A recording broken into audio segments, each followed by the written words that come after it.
अंग्रेजों ने उसको विद्रोह कहा, पर हम उसको पहला स्वतंत्रता संग्राम मानते, जिसमें बहादुर शाह जफर के नेतृत्व में इस देश के राजे रानियों ने अपना रोल अदा किया था।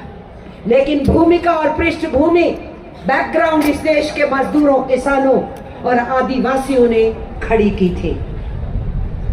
उसको कुचल डाला गया, उन कुर्बानियों के रास्ते को दबा दिया गया। लेकिन दोबारा किसने आवाज उठाई? जब देश में उदासीनता थी, परेशानी थी, दबाए गए, कुचले गए, पेड़ों पे फांसियों पे लटका दिए गए, तोपों से भून दिए गए, तो तब फिर से इस देश के मजदूरों ने ही आवाज उठाई थी। 1866 से लेके 19वीं सदी के शुरू होने तक दर्जनों हड़तालें इस देश के अंदर, इस देश के मजदूरों ने की। और फिर 1870 से यूनियनें बननी शुरू हुई।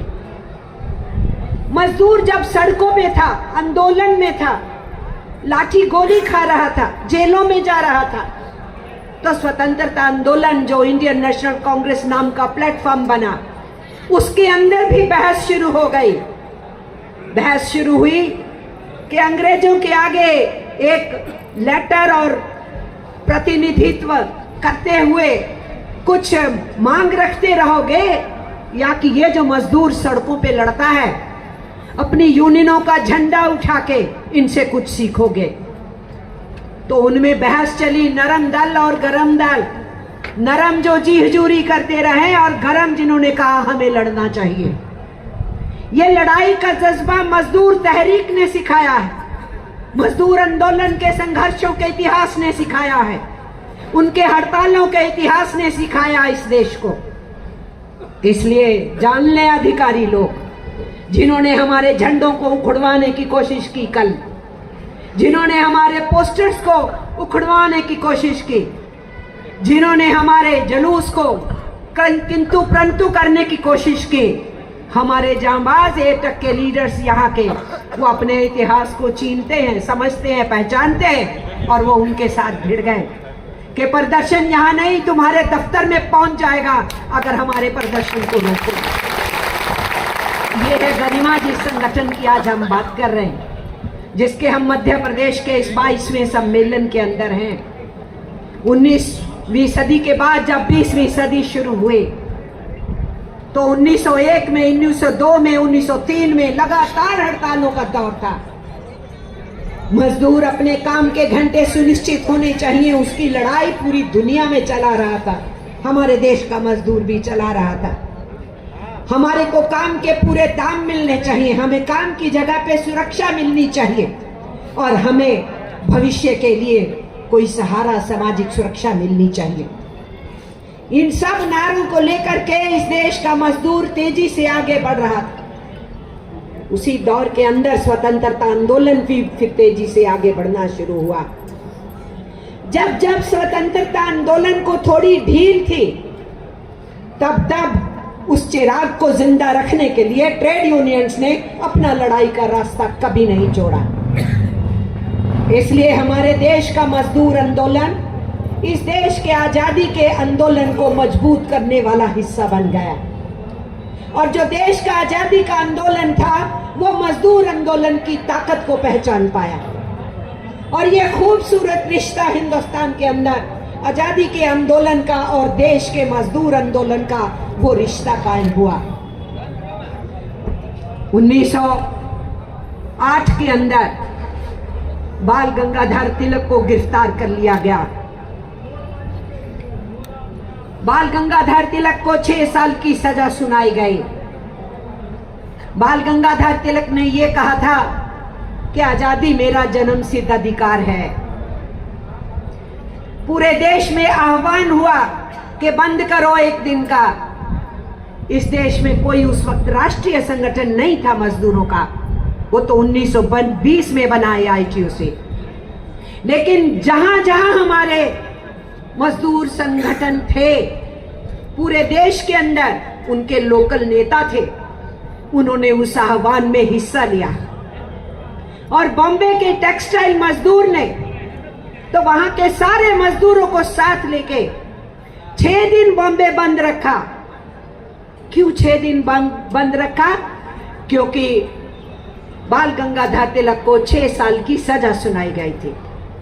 उन्होंने कहा हर 1 साल की सजा के लिए बॉम्बे का मजदूर हड़ताल पे रहेगा। इस घटना ने इस देश के स्वतंत्रता आंदोलन के नेतृत्व में बहुत बड़ी जागरूकता पैदा करी देश के मजदूर आंदोलन के प्रति। मजदूर आंदोलन के नेता एक राष्ट्रीय संगठन बनाने के सपने ले रहे थे।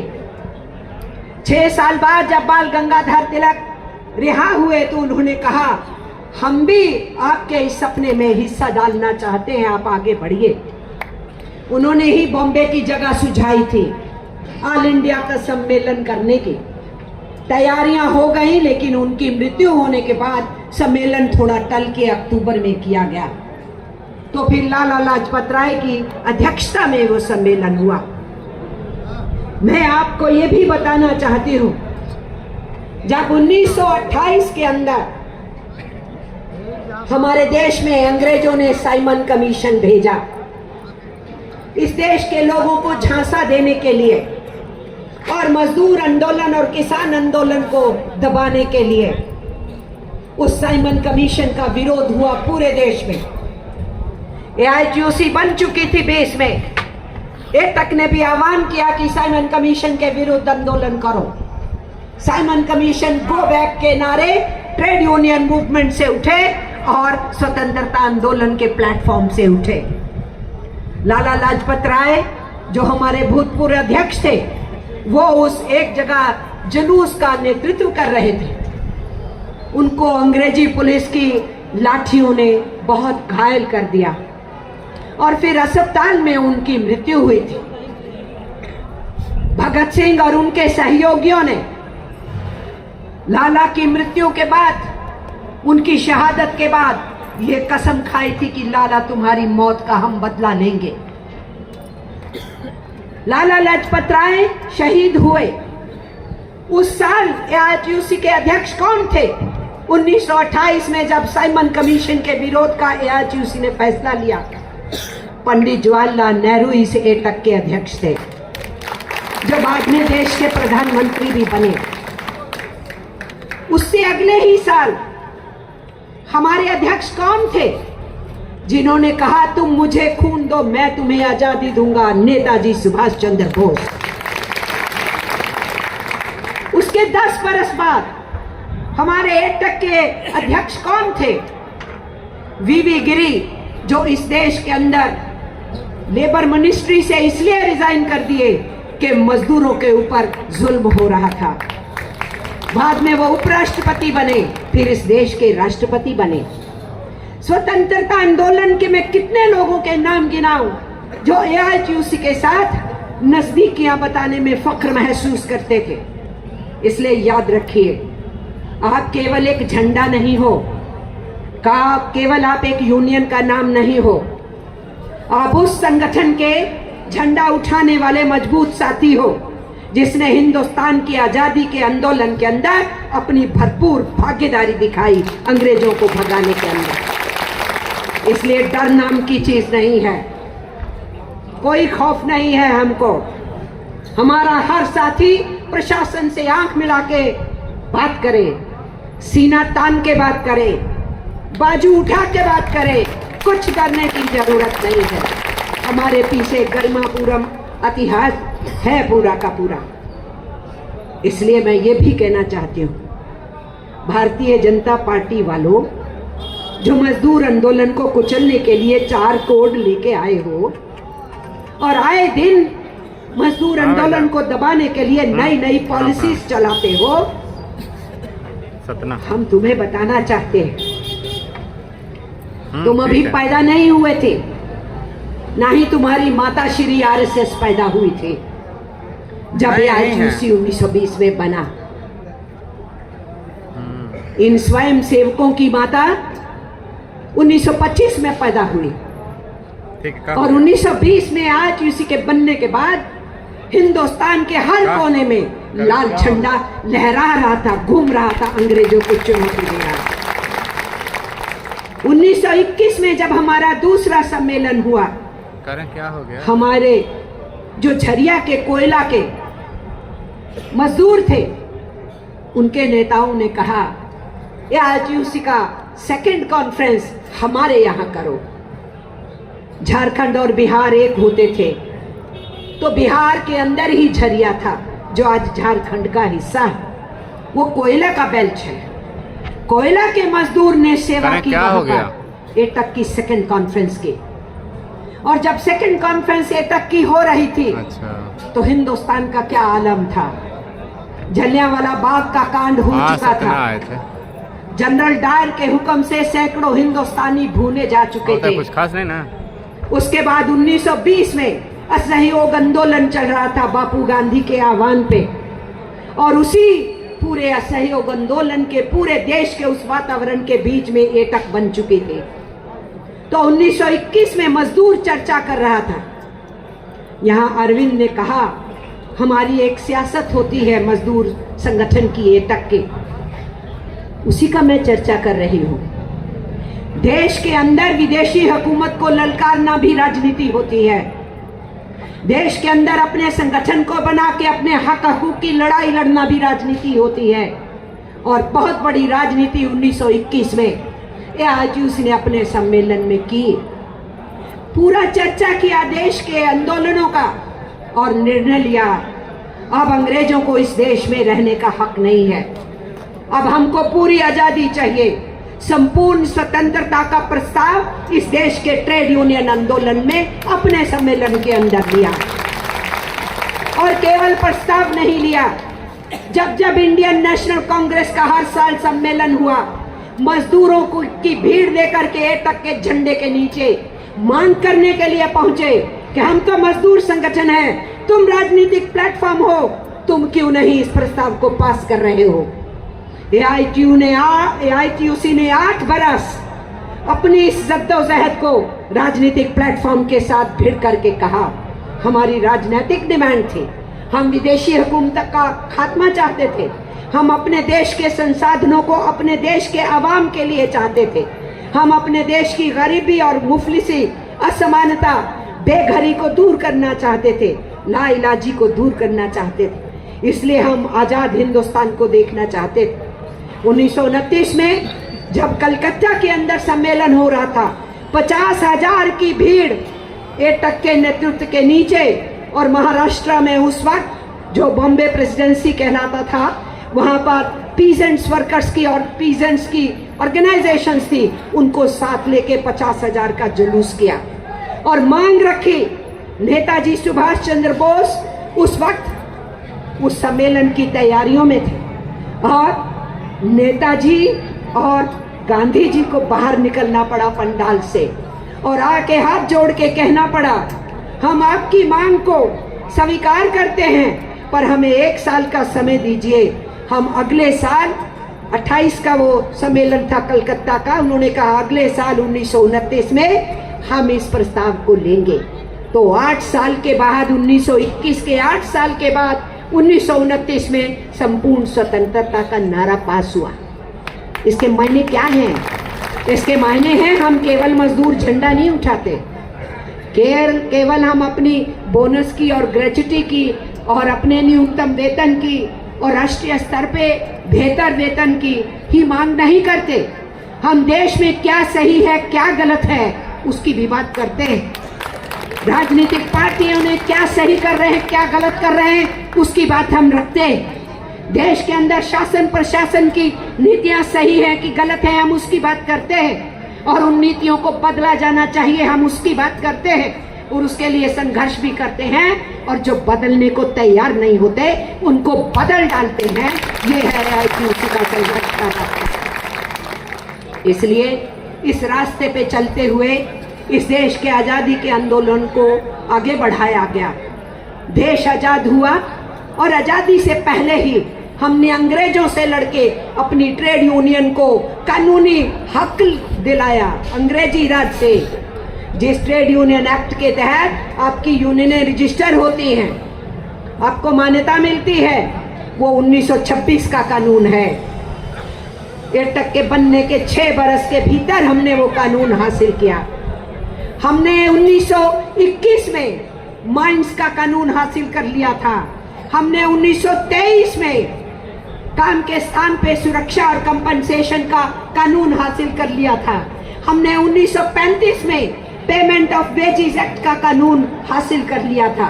तो जब हम विदेशी हुकूमतों से लड़के कानून ले सकते थे और फिर आजाद हिंदुस्तान में अपने देश के संविधान के तहत जो हमें हक मिले, पार्लियामेंट और स्टेट असेंबली से बहुत से कानून बनवाने के लिए हम सड़कों पे लड़े और उनको हासिल कर सकते थे, तो मिस्टर नरेंद्र मोदी, आप कौन से खेत की मूली हैं कि जो हमारे उन कानूनों को निस्तेनाबूद करेंगे?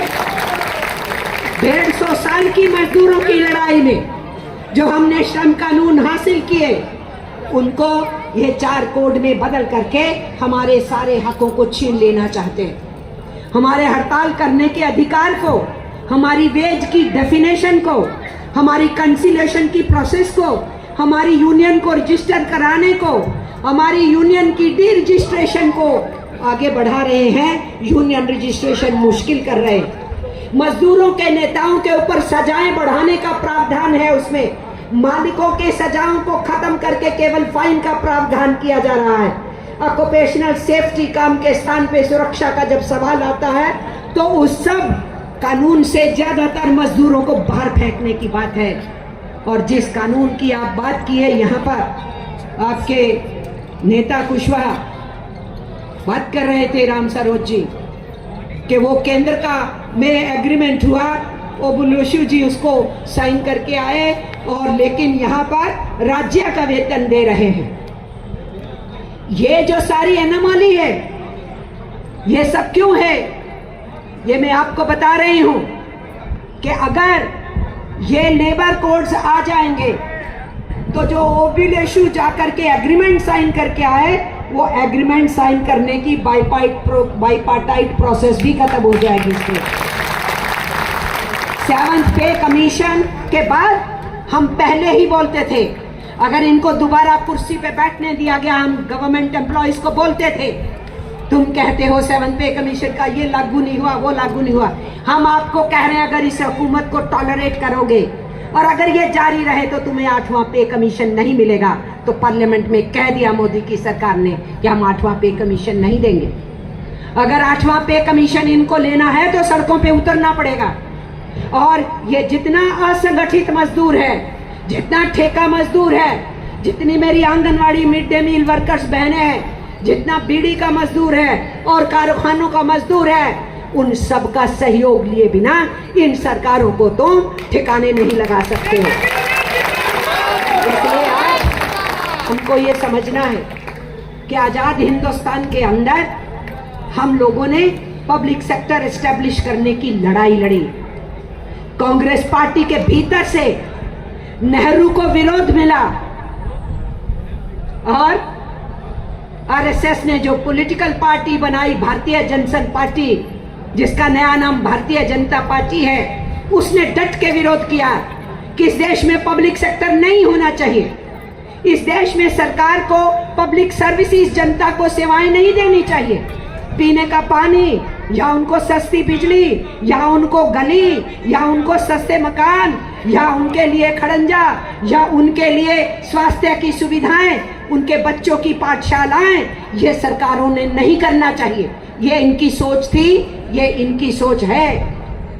इसीलिए आज शिक्षा को महंगा भी किया जा रहा है और नई शिक्षा नीति से उसको नेस्तनाबूद भी किया जा रहा है। इसीलिए आज स्वास्थ्य सेवाओं के बजट घटाए गए हैं और प्राइवेट क्षेत्र के अंदर स्वास्थ्य सेवाओं को बढ़ाया जा रहा है और उसको हेल्थ टूरिज्म के नाम पे उन बड़े बड़े कॉरपोरेट हॉस्पिटल्स को मदद पहुंचाई जा रही, क्योंकि बुनियादी सोच है इनकी।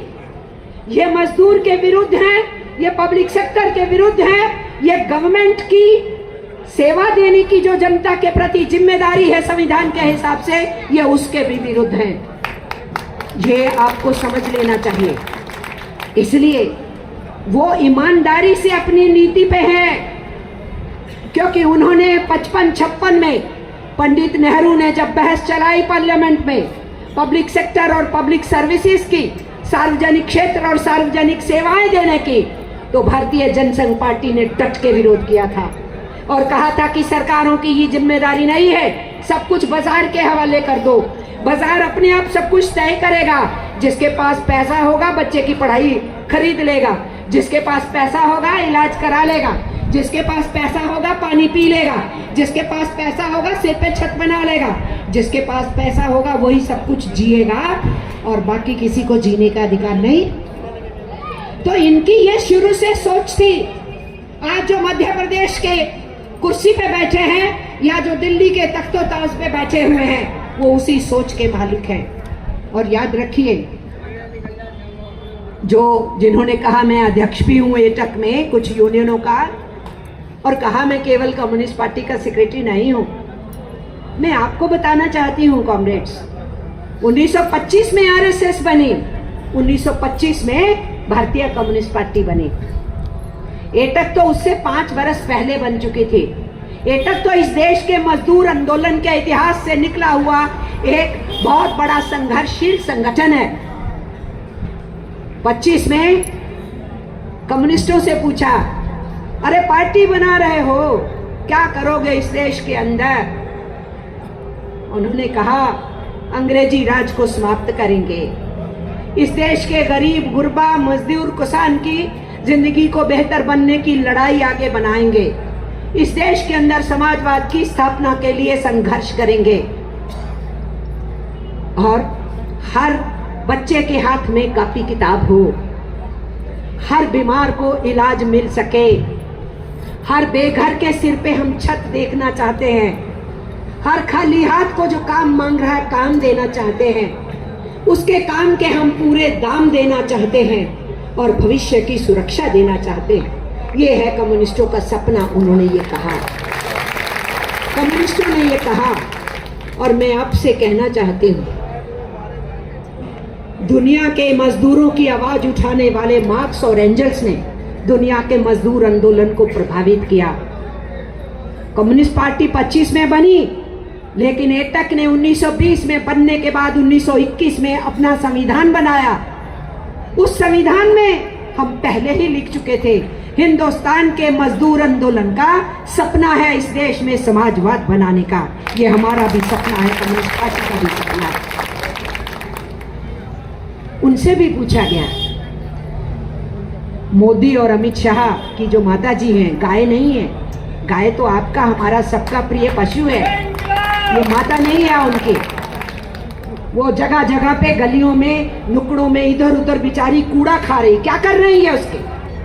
ये गाय के नाम पे सिर्फ सियासत करते हैं, लव मिंचिंग करते हैं। माता इनकी आरएसएस है।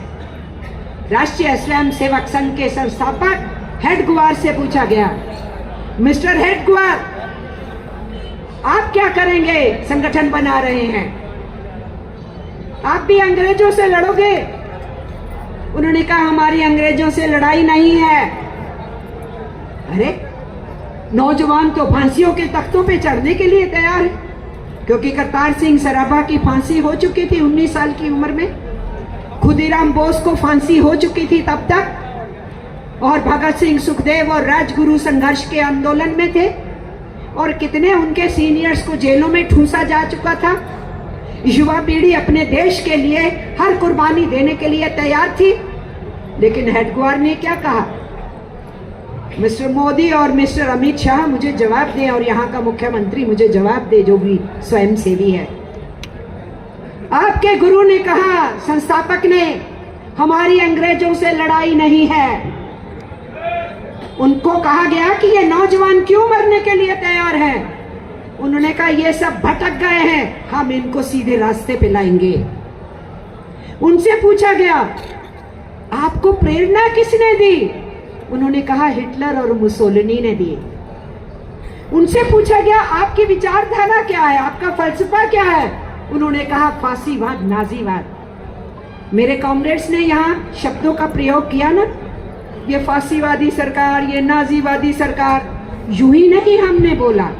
उनके गुरु ने कहा फांसीवाद हमारा रास्ता है, नाजीवाद हमारा रास्ता है। और आपने ये भी सुना कि वो हिंदू मुसलमान फसाद कराते हैं, मेरे साथियों ने यहाँ जिक्र किया, तो उनके गुरु ने ही उनको समझाया था। पत्रकारों ने उनसे पूछा, फिर आपका दुश्मन कौन है? अगर अंग्रेज आपका दुश्मन नहीं है तो आपका दुश्मन कौन है? उन्होंने क्या कहा?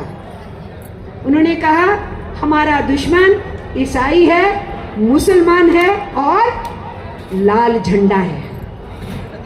याद रखिए, AITUC ने यूं ही नहीं 2014 में ये कह दिया था कि ये हुकूमत आई है जो अंग्रेजों की दलाली करने वाले लोग थे उनके स्वयं सेवकों की है, जो देश के मजदूर आंदोलन को कभी स्वीकार नहीं किए, यह उनकी सरकार है। और कुछ नया इस देश में हो गया है, यह इस देश को फिर से गुलामी की तरफ धकेल सकते हैं, क्योंकि ये अंग्रेजों की दलाली किए आजकल अंतर्राष्ट्रीय विदेशी पूंजी की दलाली में लगे हुए, अमेरिका के भी बीच बीच में तलवे चाटने का काम करते हैं। इसलिए साथियों, आज के इस दौर की अगर हम बात करें तो निहायत जरूरी है कि AITUC आने वाले दिनों में हर क्षेत्र के अंदर झंडा गाड़ सके, अपने आंदोलनों को मजबूत कर सके, आगे ले जा सके। उसकी जरूरत इसके लिए भी है कि देश के अर्थतंत्र का चौपट करके रख दिया है इन लोगों ने। देश के अंदर महंगाई सातवां आसमान छू रही है, देश के नौजवानों में बेरोजगारी बढ़ रही है, ठेकीकरण की चलते हुए, दिहाड़ी मजदूर के चलते हुए हालात बहुत खराब हो रहे हैं। जो ठेके पे है वो तो ठेके पे है कुछ दिन के लिए, जो कहीं ठेके पे भी नहीं है वो हर रोज ढूंढता है मैं क्या काम करूं, उसको दिहाड़ी मजदूर बोलते। इतनी हालत इन्होंने खराब कर रखी है इस देश के मेहनत कशों की कि जो क्राइम ब्यूरो है देश का, उसका रिपोर्ट आया। उस रिपोर्ट में ये बताया गया, आप और हम तो सुनते थे ना, किसानों की आत्महत्याएं होती हैं क्योंकि उनके ऊपर कर्जा बढ़ गया है, लेकिन क्राइम ब्यूरो ने बताया किसानों की आत्महत्याएं तो रुकी नहीं, लेकिन पिछले बरस आत्महत्या करने वालों में 25% आत्महत्याएं दिहाड़ीदार मजदूर की थी।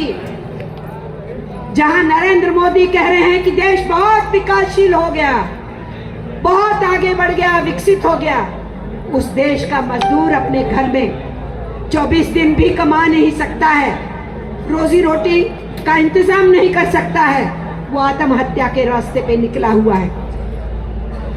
इसी के साथ साथ क्राइम ब्यूरो ने एक और बहुत सनसनीखेज खबर बताई कि इस देश के जो बेरोजगार युवा हैं, पढ़े लिखे या अनपढ़, उनकी आत्महत्याओं का गिनती बढ़ता चला जा रहा है। तीसरी चीज जो सनसनीखेज थी, इस देश के अंदर महिलाओं पे होने वाले जुल्म जो है पिछले 10 साल के अंदर कई गुना बढ़ गए हैं। इसलिए हमारे सामने आज जो परिस्थितियां हैं उसमें हम क्या देख रहे हैं? ये नौजवान हिंदुस्तान है, 70% आबादी हमारे देश की 35 बरस से नीचे वालों की है, लेकिन भयंकर बेरोजगारी है। कहा जाए कि हमारा देश बारूद के ढेर पे बैठा है, इतनी खतरनाक परिस्थिति में हम हैं। और सरकार रोजगार देने की बजाय उन नौजवानों को दंगे फसादी में लगवा रही है।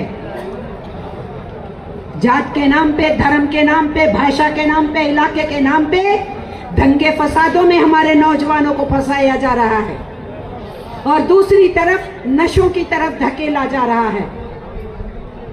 एक गेट के ऊपर हड़ताल में अगर थोड़ी सी भी कहासुनी हो जाए तो झट से केस ठोकते हैं, लेकिन अडानी के पोर्ट के ऊपर 70,000 करोड़ की कीमत की 3 साल के अंदर नशे की दवाइयां पाई गई।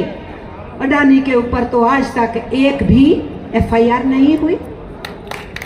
क्यों नहीं हुई हम जानना चाहते हैं। तो साथी ने कहा कि 4 ही लोगों की सरकार है, एक जो राज में बैठे हैं मोदी और अमित शाह, और दूसरे जो उनके दिए हुए माल को हड़प रहे हैं अडानी और अंबानी।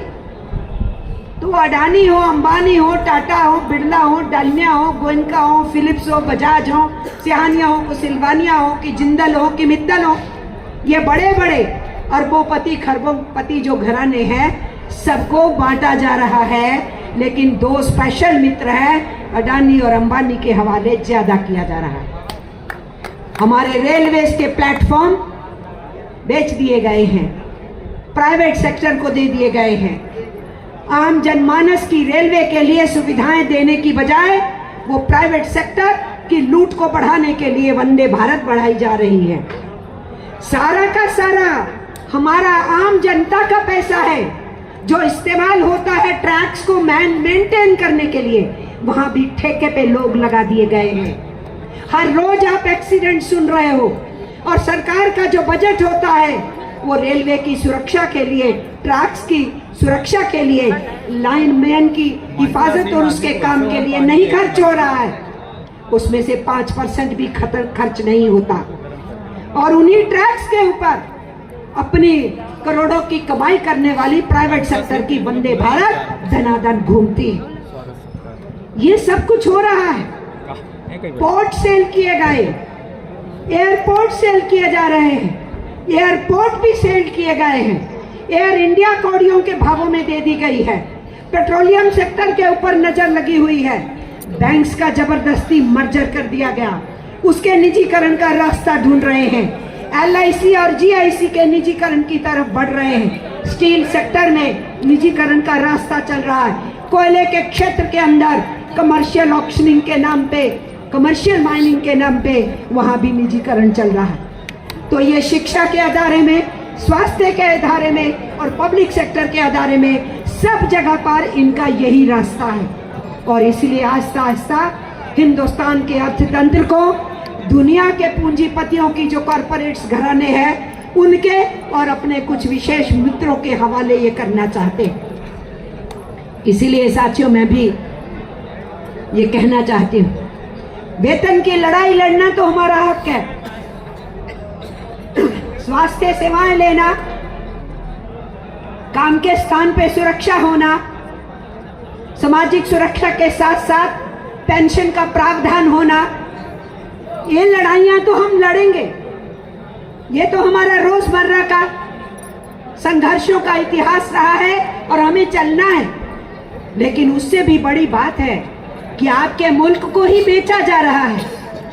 इसलिए ये हुकूमत किसी भी सूरत हाल में इस देश में जो कुछ 70 बरस में इन लोगों ने बनाया है, धन दौलत पैदा की है, हमारे टेक्निकल, हमारे इंजीनियर्स, हमारे सारे के सारे जो साइंटिफिक कैडर्स हैं, उनकी मदद और दिमाग की मेहनत, कलम की मेहनत, हाथ की मेहनत, पैर की मेहनत, सबकी मेहनत से ये देश जहां तक पहुंचा था, इस देश को फिर से अंग्रेजी राज के उस बुरे दौर के अंदर नरेंद्र मोदी की सरकार और उनकी बीजेपी की राज्य सरकारें पहुंचा रही है।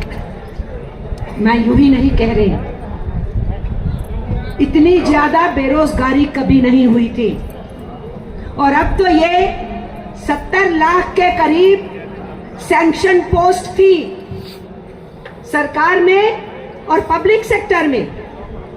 और अगर आप 3 साल तक उस पोस्ट को नहीं भरते हैं, वो पोस्ट निरस्त हो जाती है। वो पोस्ट इनके चलते हुए अब केवल 13-14 लाख वो सैंक्शन पोस्ट रह गई।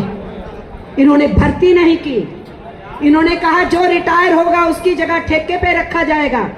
तो साथियों, केवल सीमेंट की कहानी नहीं है कि रेगुलर वर्कर घट गया और वहां पर ठेके का मजदूर हो गया। ये कहानी सारे पब्लिक सेक्टर की है। ये कहानी सारी गवर्नमेंट के विभागों की है। ये कहानी हमारी लेबर विभागों की भी है। जब लेबर मंत्रालय के अधिकारियों से कहा जाए, आप ये कंस्ट्रक्शन वर्कर्स की रजिस्ट्रेशन क्यों नहीं कर रहे हो, आप बीड़ी मजदूरों की सुविधाएं क्यों नहीं दे पा रहे हो, आप फला मजदूरों की यूनियनों की रजिस्ट्रेशन और उसके काम को क्यों नहीं बढ़ा रहे हो, वो कहते हैं स्टाफ की कमी है। इस देश के अंदर व्यवस्था को पंगु करके रख दिया गया है। हर जगह के ऊपर निजीकरण का रास्ता आउटसोर्सिंग का रास्ता, ठेकेदारी का रास्ता बनाया गया है। मुश्किल से 20 से 30% के करीब रेगुलर एम्प्लॉय रह गया है, 70-80% सारा ठेके पे है। इसीलिए साथियों ने इशारा किया, ठेका के ऊपर काम करने वाले मजदूरों की दिक्कतों के ऊपर लड़ते हुए, उनको न्याय दिलाते हुए, उनको संगठन करते हुए संगठित क्षेत्र के मजदूरों को अपने साथ लेके चलना होगा। इस संघर्ष में हम सब लोगों को आगे बढ़ना है। और कोई अगर ये कहे कि देश तो बड़ा गरीब है, सारी मांगे कैसे पूरी हो जाएंगी, सबको पेंशन कैसे मिल जाएगी, न्यूनतम वेतन कैसे बढ़ जाएगी, सबके इलाज और शिक्षा का इंतजाम कैसे हो जाएगा, तो मैं आपसे कहना चाहती हूँ, ये देश गरीब नहीं है। इस देश के लोगों को गरीब रखा हुआ है। देश में धन दौलत की कमी नहीं है। इस देश का मेहनतकश बहुत धन दौलत पैदा कर रहा है, लेकिन उस धन दौलत का गैर बराबरी से बंटवारा हो रहा है और चंद तिजोरियों के अंदर वो धन दौलत सिमट रहा है। मैं आपको बताना चाहती हूँ, 3 साल पहले जब रिपोर्ट आई तो भौचक्की थी पूरी दुनिया की रिपोर्ट आई। हिंदुस्तान का भी उसमें चैप्टर था।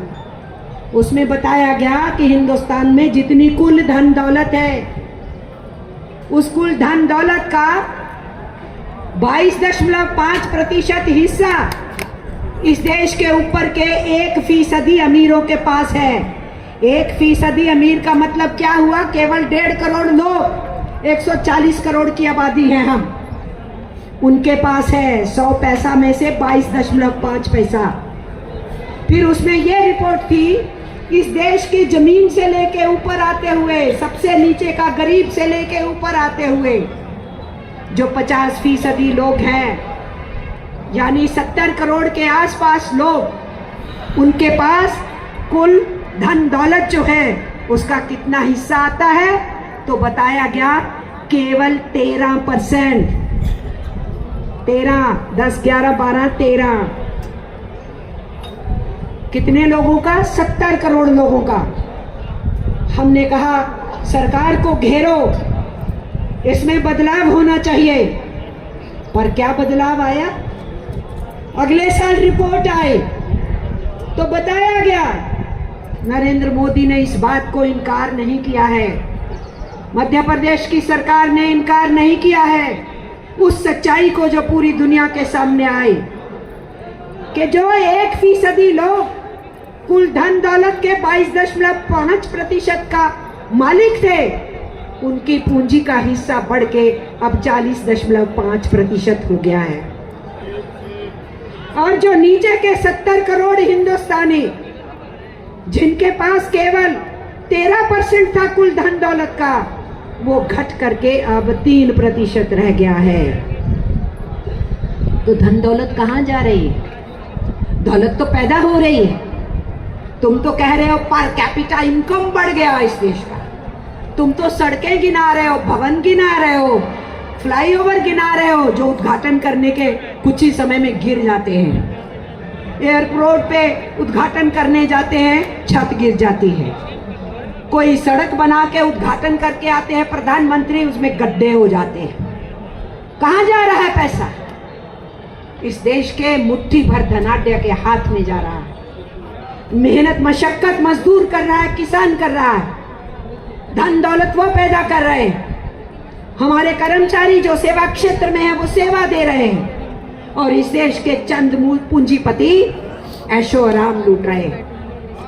गरीब गुरबा की सिर के ऊपर छत नहीं है, और इस देश के अडानी और अंबानी को याद भी नहीं होगा कि उनके कितने देशों के अंदर बड़ी बड़ी कोठियां हैं, वो हिसाब भी भूल गए होंगे।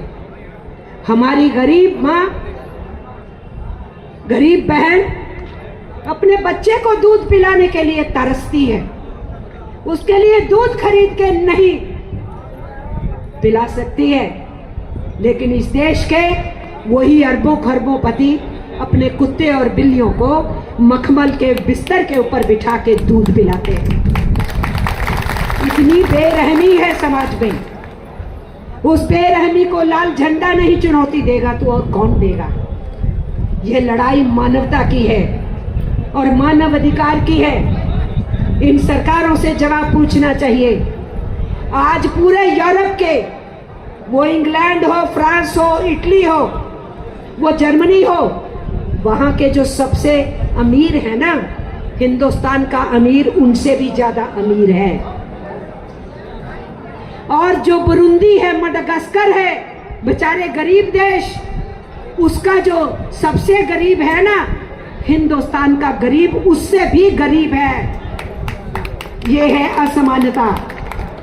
इसलिए ये जो गैर बराबरी है, ये जो असमानता है, ये अगर जिंदा रहती है, इस खाई को अगर पाटा नहीं जाता है, अगर हर हाथ को काम नहीं दिया जाता है, हर बेघर को छत नहीं दी जाती है, आने वाली औलादों को पढ़ाई नहीं मिलती है, और जो रोजगार पाना चाहते हैं उनको रोजगार नहीं मिलता है, ये देश आगे नहीं बढ़ सकता है।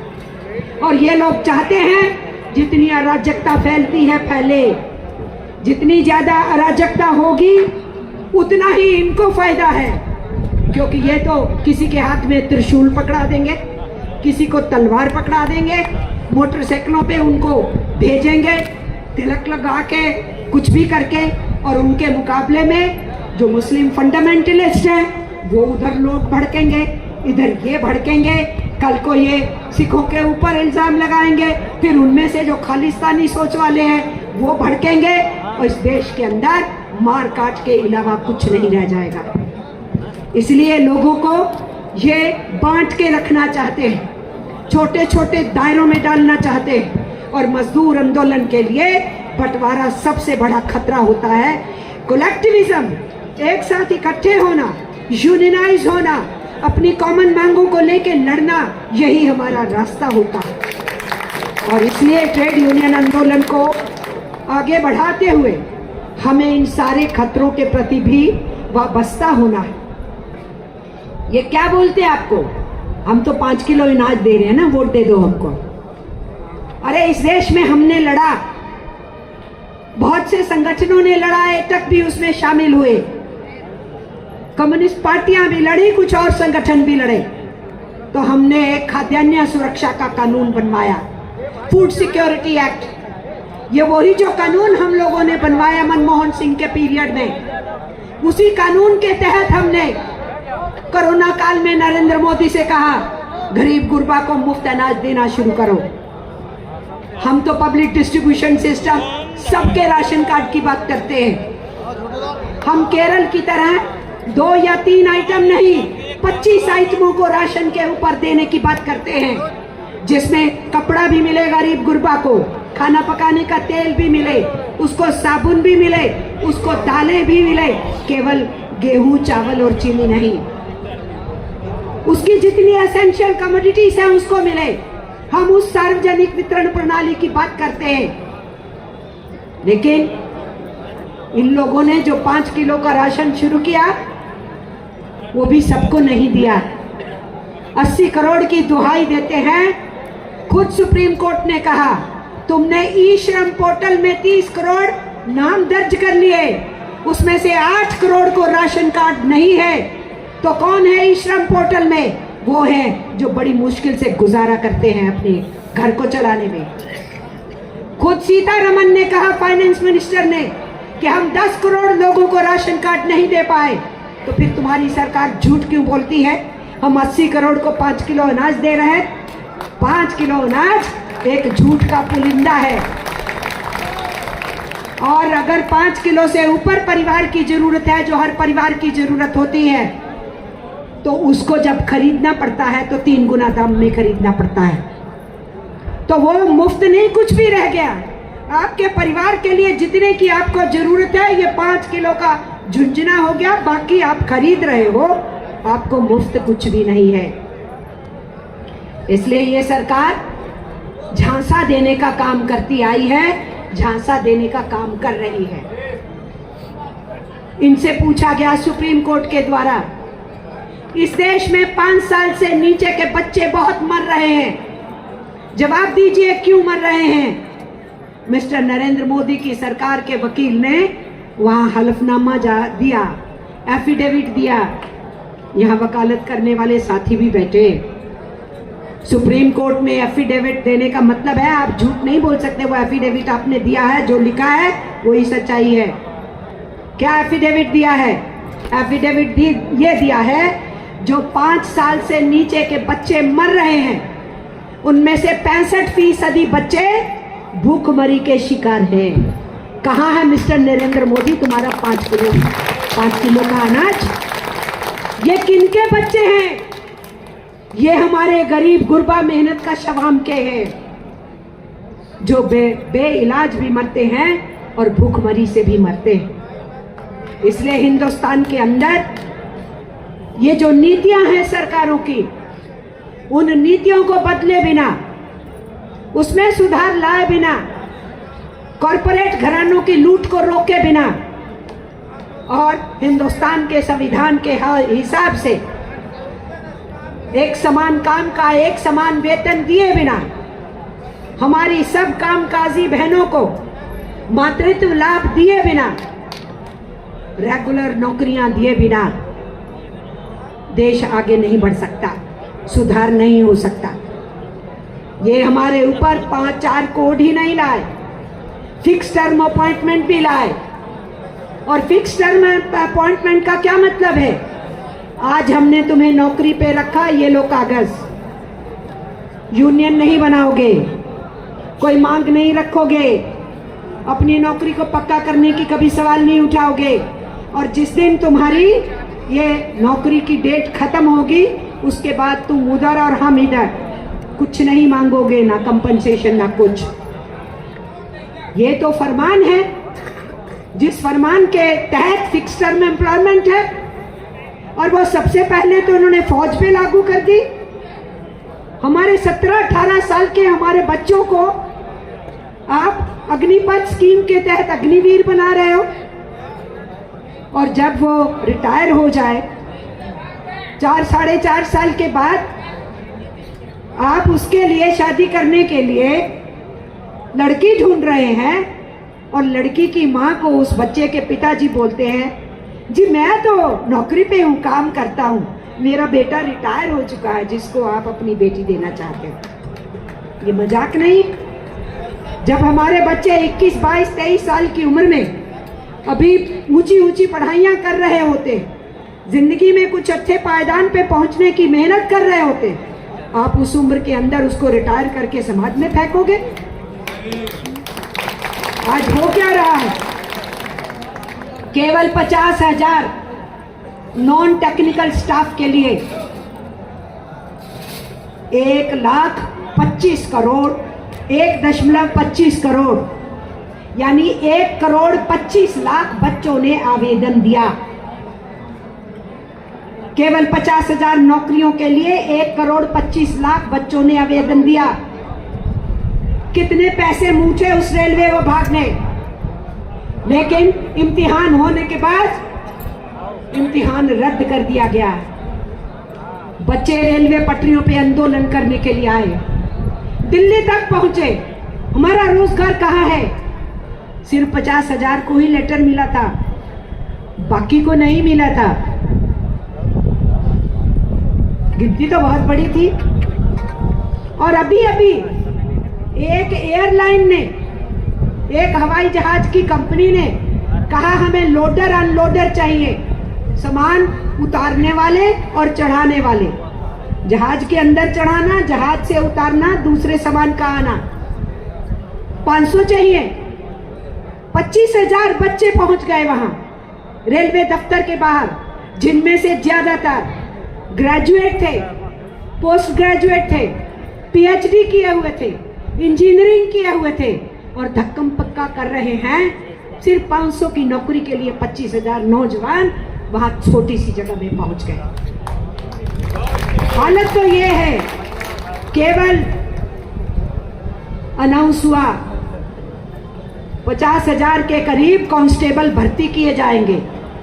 उत्तर प्रदेश में 47 लाख आवेदन आए।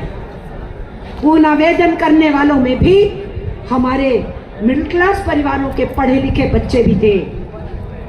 इसलिए इस पूरे हालात के अंदर हम देख क्या रहे, हिंदुस्तान को इन्होंने बारूद के ढेर पे बिठा दिया है, क्योंकि युवाओं को रोजगार नहीं मिल रहा है। हमारे आने वाली पीढ़ियों के लिए वो चाहते हैं जो हम कहते हैं वही सोचो, जो हम कहते हैं वही देखो, जो हम सुनाना चाहते हैं वही सुनो, कुछ और नहीं सुनो। इसी को नाजीवाद, फासीवाद कहते हैं। मेरे साथियों ने अगर इसका जिक्र किया है तो मैं गई हूँ वहाँ जर्मनी में, मैंने देखा है वहाँ पर कि फासीवाद और नाजीवाद में देश का क्या हालत कर दिया गया था। वहाँ की आज की युवा पीढ़ी शर्मिंदगी महसूस करती है कि उनके पुरखों ने हिटलर के कहने पे ऐसा फासीवाद, नाजीवाद बढ़ाया। क्या आप सोच सकते हैं, फौज अलग थी और हिटलर की अपनी फौज उसके पैरेलल थी, एसएसएस। आज देश की फौजों को कमजोर कर रहे हैं और आरएसएस की फौज को बढ़ा रहे हैं। और ये जो अग्निवीर हैं, क्या कहा भागवत ने, मोहन भागवत ने कहा, जब इन बच्चों की अग्निवीर की नौकरी जाएगी, रिटायर होंगे, हम उनको भर्ती करेंगे। ये अधकचरे ट्रेंड बच्चों को आरएसएस में दाखिल करके गुंडाई कराओगे, कत्लेआम करवाओगे। जो हमने जर्मनी में देखा, जर्मनी की जो उन जगहों को मैं देख के आई, जो कैंप बना दिए गए थे, जिन कैंपों में जहरीली गैस से कैदियों को मारा गया था, और मैं देख करके रोंगटे मेरे खड़े हो गए जब उन्होंने कहा कि ये जो हिटलर की स्पेशल एसएसएस फौज थी ना, फौज के पैरेलल, अगर वो अधिकारी अपनी पत्नी को ले आता था जेल में, आओ तुम्हें जेल दिखाएं, अपना रुतबा दिखाएं, और अगर वो पत्नी कहती थी ना, वो जो कैदी है ना, उसकी चमड़ी बहुत अच्छी लग रही है, चमक रही है, मुझे उसी का परस चाहिए। याद रखें साथियों, जब कोई प्राणी मर जाता है, उसकी जो चमड़ी है, मरे हुए प्राणी की कुछ समय के बाद अगर आप उसकी चमड़ी को उतारेंगे, उसकी सारी लौ चली जाती है, वो अजीब सी हो जाती है चमड़ी। अगर उस पत्नी ने कहा कि मुझे इसकी चमड़ी बहुत पसंद है, इसका परस चाहिए, उसको मार के चमड़ी नहीं उतारी जाती थी, उस कैदी के जिंदा रहते उसकी चमड़ी उतारी जाती थी, उसकी लौ नहीं खत्म हो और उसका पर्स बनाया जाए। वो पर्स में देख के आई उस टाइप के। मेरी बहनें सोच सकती हैं कि क्या हालात मेरी हुई होगी। और वहाँ सोने के दांत रखे हुए थे म्यूजियम में। वो बोले अगर किसी को, वो जो यहाँ हमारे देश में भी कोई कोई लोग जो हैं सोने का दांत चढ़ा लेते थे दांत के ऊपर, तो किसी कैदी का सोने का दांत दिख गया है, मुझे अभी चाहिए ये, और उसके बिना एनेस्थीसिया के उसको दांत को उखाड़ा जाता था, चाहे जितना मर्जी वो तड़पे। ये सब कुछ हुआ उन नाजी कैंपों में। हम अपने देश को उस तरफ नहीं जाने देना चाहते। जितनी जल्दी हो इनके नकाबों को उतारना जरूरी है, जितनी जल्दी हो अपने संगठनों को बढ़ाते हुए, इनको चुनौती देते हुए जन आवाम को जागरूक करने की जरूरत है। इसलिए मैं अतिशयोक्ति नहीं कर रही।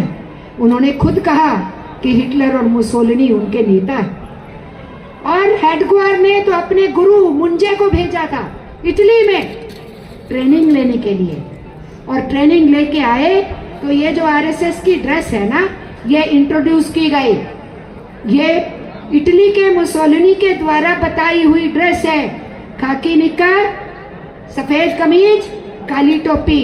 अब वो निक्कर को पेंट में बदले हैं अभी अभी खाकी में आरएसएस के लोग। इसलिए मैं साथियों से बहुत लंबा ना खींचते हुए ये कहना चाहती हूँ साथियों कि हमारे देश के ऊपर जो हुकूमत में बैठे हैं वो केवल और केवल दुनिया की पूंजी का गुलाम बनाना चाहते हैं हिंदुस्तान को, और हिंदुस्तान के बड़े कॉरपोरेट पूंजी घरानों के आगे सब कुछ भेंट चढ़ाना चाहते हैं। इस देश के मेहनत का शवाम की मेहनत को लूट के पैदा हो रहे धन दौलत को इसी तरीके से लुटा रहे हैं। तो जो आवाम है, ताकत उसमें होती है। जिस दिन आवाम अपनी ताकत पहचान लेता है तो उसको कोई रोक नहीं सकता। इन्होंने तो पूरी कोशिश कर ली ना, लोकसभा चुनाव में क्या कुछ नहीं इन्होंने किया। उसके बावजूद भी इनकी बहुमत चली गई। इनको बैसाखियों पे सरकार बनानी पड़ी। एक बगल के नीचे नीतीश बाबू हैं, दूसरी बगल के नीचे चंद्रबाबू नायडू हैं। मिस्टर नरेंद्र मोदी, जिस दिन ये बैसाखियां यूं होंगी आप धड़ाम से गिरोगे। आप 2029 से पहले धड़ाम से गिरते हो या नहीं, 2029 में तो इस देश का आवाम आपको 7 समुंदर पार फेंकने ही वाला है। उसकी तैयारी आपको करनी है। इनकी ऐंठ नहीं गई। ये एक निर्भर सरकार है, लेकिन इनका दम्भ नहीं गया।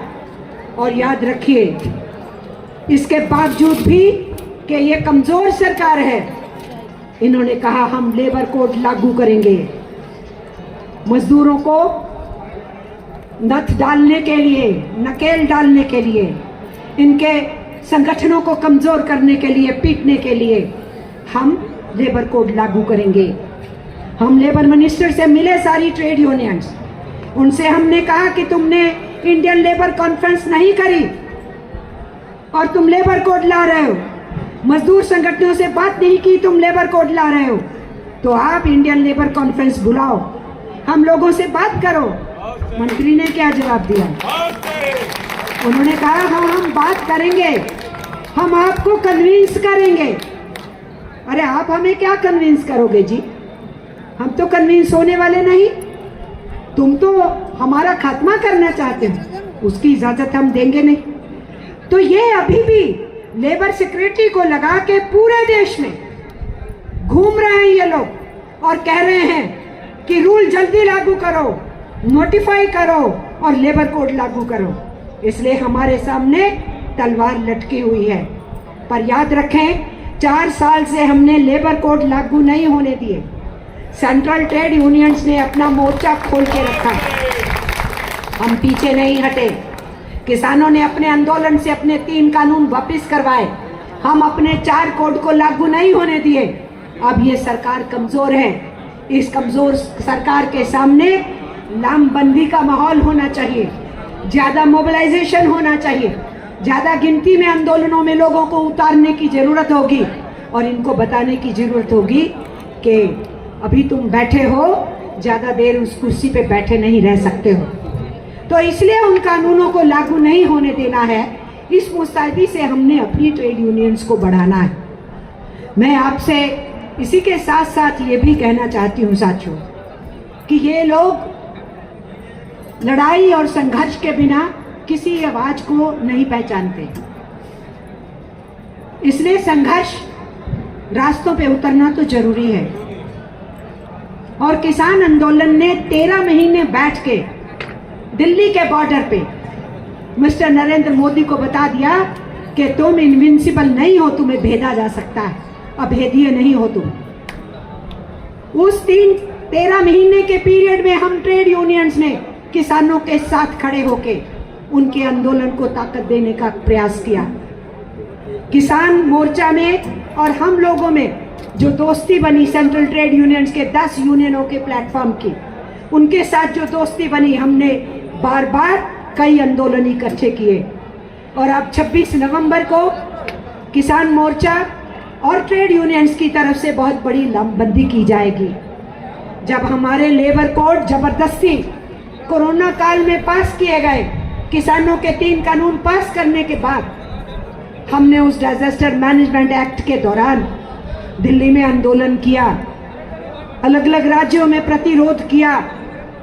यहाँ पर सतना के सीमेंट श्रमिकों ने अपनी मांगों को लेकर हड़ताल की। आरटीयूसी भी किसी भी प्रदेश के अंदर अपनी जिम्मेदारी से पीछे नहीं हटी। केस भुगते हम लोगों ने, जेल भी कुछ साथियों ने देखी, पर डर नाम की चीज नहीं। अब 26 नवंबर को उसी कोरोना टाइम में पूरे देश में आम हड़ताल किया गया और 26 नवंबर को उसी कोरोना काल में किसानों ने दिल्ली की तरफ मार्च किया। इसलिए अब आने वाला जो 26 नवंबर है, उस पे मजदूरों और किसानों की एकजुटता से पूरे देश भर में सभी जिलों में बड़ी मोर्चेबंदी करनी है, मोबिलाइजेशन करनी है, ये बताने के लिए ये दोनों ताकतें इस देश में पैदावार की ताकतें होती हैं, मजदूर भी और किसान भी। और ये दोनों ताकतें मिलके, इनके संगठन मिलके आने वाले दिनों में देश के हालात को बदलने के लिए इन हुकूमतों को चुनौती देंगे ताकि इनको निस्नाबूद सत्ता से किया जा सके। उस तैयारी की तरफ हम लोग बढ़ेंगे।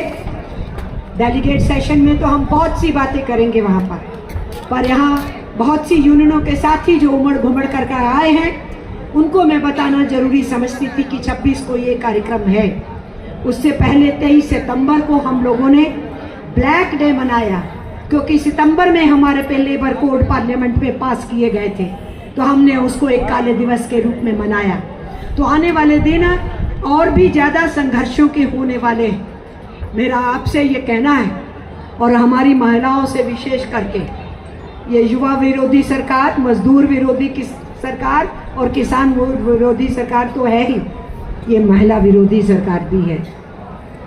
आप तो कह रही हो ना आपको सरकारी दर्जा दिया जाए, वो तो ऑनरेरियम भी बढ़ाने के लिए तैयार नहीं होते, आपको लड़ना पड़ता है। आपको मजदूर मानने के लिए भी तैयार नहीं। हमारी बीड़ी मजदूरों की भी प्रॉब्लम है, हमारी दूसरी डोमेस्टिक वर्कर्स की भी प्रॉब्लम है। लेकिन सबसे बड़ी बात तो ये है कि बीजेपी की सोच महिला विरुद्ध है। मणिपुर में हमारी बच्चियों को नंगा घुमाया गया। हमारे कारगिल के हीरो की पत्नी को उनके सामने से, वो छुट्टी पे आए हुए थे, उनके सामने से छीन के ले गए, उनकी नजरों के सामने उसको निर्वस्त्र किया गया। प्रधानमंत्री आज तक मणिपुर नहीं गए। बहुत जुल्म हुआ वहां औरतों पे।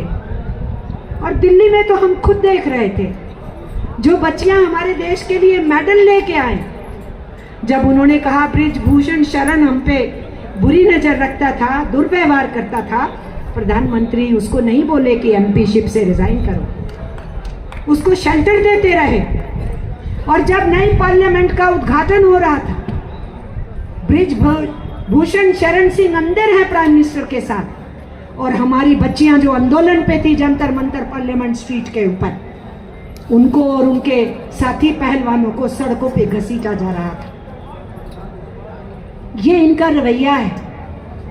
बिल्किस बानो गुजरात की, जिस वक्त प्रधानमंत्री लाल किला पे भाषण दे रहे थे और जिस वक्त उन्होंने ये सेंटेंस बोला कि मैं इस देश की महिलाओं का उत्थान करना चाहता हूं, उनके लिए हूं, उसी पल में गुजरात की बीजेपी की सरकार बिल्किस बानो के अपराधियों को जेल से माफी दे रही थी। बिल्किस बानो, जिसको दंगों के अंदर 35 लोगों ने पब्लिकली रेप किया, बलात्कार किया उसकी 3 साल की बच्ची को उसकी आंखों के सामने पत्थर से मार मार के मार दिया गया। उस दिन के दंगे के अंदर 7 उसके रिश्तेदार मारे गए। उस बिल्किस बानो की कोई कोर्ट, कोई पुलिस कंप्लेंट लेने को तैयार नहीं थी। उसके केस को महाराष्ट्र में शिफ्ट किया गया और बहुत बरसों के बाद उसको न्याय मिला। उसके अपराधियों को जेल हुई, उम्र कैद हुई। जब महाराष्ट्र के उस जज को मालूम हुआ कि गुजरात की सरकार कुछ ऐसा सोच रही है, उन्होंने कहा यह कभी मत करना। सीबीआई ने, जिसमें गुजरात कोर्ट की हेल्प की थी उस मामले में, सीबीआई ने कहा ऐसा कुछ नहीं करना। लेकिन नरेंद्र मोदी के दायां हाथ अमित शाह होम मिनिस्टर है, उन्होंने ओके किया, हाँ किया प्रधानमंत्री की शय के साथ, और गुजरात की बीजेपी की सरकार ने उनको माफ किया। हम भूल जाए बिल्किस बानो के दर्द को, हम भूल जाए बनारस हिंदू यूनिवर्सिटी की उस रिसर्च की विद्यार्थी को, जिन 2 बीजेपी के लड़कों ने उसके साथ ज्यादती की। वो आपके मध्य प्रदेश भाग आए इलेक्शन कैंपेन में बीजेपी की। आपकी जो पिछली इलेक्शन हुई है, जिसमें दोबारा से बीजेपी की सरकार बनी थी मध्य प्रदेश में, वो दोनों यहाँ कैंपेन करने के लिए आए। और जब वहां पर बनारस में उसकी वीडियो दिख गई, पुलिस को केस रजिस्टर करना पड़ा, तो वो दोनों गिरफ्तार हुए। और अभी 10 दिन नहीं हुए अभी तो सिर्फ उनको जमानत मिली है, केस खत्म नहीं हुआ, उस अपराध का केस चलना है। उसकी जैसे ही जमानत हुई है, बीजेपी वालों ने झंडा डंडा लेके उनको हार पहनाए। बिल्किस बानो के अपराधियों को छोड़ा गया, बीजेपी वाले हार पहनाने पहुंच गए। राजस्थान की शाथिन के अपराधियों को हाई कोर्ट ने बेल दी थी, तो बीजेपी के लोग उनको हार पहनाने पहुंच गए। इसलिए याद रखें, भारतीय जनता पार्टी की, आरएसएस की सोच बेसिकली ये है, महिला को घर की चार दीवारी में बंद रखो। अब तो काम करने वाली महिलाएं हैं, बाहर निकलती हैं। हमारी कामकाजी महिलाओं को एक समान वेतन भी मिलना चाहिए, जैसे ठेका मजदूर और रेगुलर मजदूर में है, वैसे पुरुष और स्त्री में भी बराबर वेतन मिलना चाहिए। उसको काम के स्थान पे सुरक्षा मिलनी चाहिए। लेकिन वो हमारी मेडिकल बच्ची तो मार दी गई आरजी मेडिकल कॉलेज में। आरजी मेडिकल कॉलेज में बच्ची मारी गई, बाकी काम के स्थानों के ऊपर हमारी महिलाओं की सुरक्षा नहीं है। तो ऐसी सरकार के बने रहने से महिलाओं की सुरक्षा हो सकती है? नहीं हो सकती। ये लड़ाई एकटक के झंडे के नीचे महिलाओं ने, पुरुषों ने मिलकर लड़ी थी। एकटक के झंडे ने अंग्रेजों को उखाड़ फेंका। मिस्टर नरेंद्र मोदी, आपको भी उखाड़ फेंकेंगे, ये तो हमारा प्रण है। इसलिए मेरा आप सबसे आह्वान है कि आने वाले दिनों में आराम से हमको नहीं बैठना है। इनकी आर्थिक नीतियों को चुनौती देनी है, इनकी देश को बेच डालने की नीतियों को चुनौती देनी है। अपने देश के युवाओं के हाथों को रोजगार दिलाना है, जिनको रोजगार मिला है उनको इज्जत का वेतन दिलाना है, जो लिविंग वेज हो, ठीक से जीवन यापन करने का वेज हो। और आपने ये जो कहा कि केंद्र से अनाउंस हुआ, तो राज्य सरकार का वेतन क्यों है उन ठेका के मजदूरों को, उस बात को भी हम वहाँ पहुँचाएंगे। हर हालत में आपकी उस मदद के लिए भी ये भी मैं आपको आश्वासन कर रही हूँ। लेकिन इस लड़ाई को जब तक सरकारों को बदल के, नीतियों को बदल के हम आगे नहीं बढ़ाएंगे, तो छुटपुट लड़ाइयों से और थोड़ा थोड़ा हासिल करने से मिलेगा नहीं। वो थोड़ा थोड़ा हासिल करने की लड़ाई जारी रखनी है, उससे पीछे नहीं हटना है, वो हमें हासिल करते रहना है। लेकिन बड़ी लड़ाई जो है अपने देश को बचाने की, उसको बचाएंगे तो हम बचेंगे, हमारा देश बचेगा तो हम बचेंगे। इन सब बातों के साथ, इतनी पेशेंस से आपने मेरे को सुना, आप सब साथियों को लाल सलाम कहते हुए, इंकलाब जिंदाबाद कहते हुए अपनी बात खत्म करते हैं। कॉमरेड अमरजीत को लाल सलाम।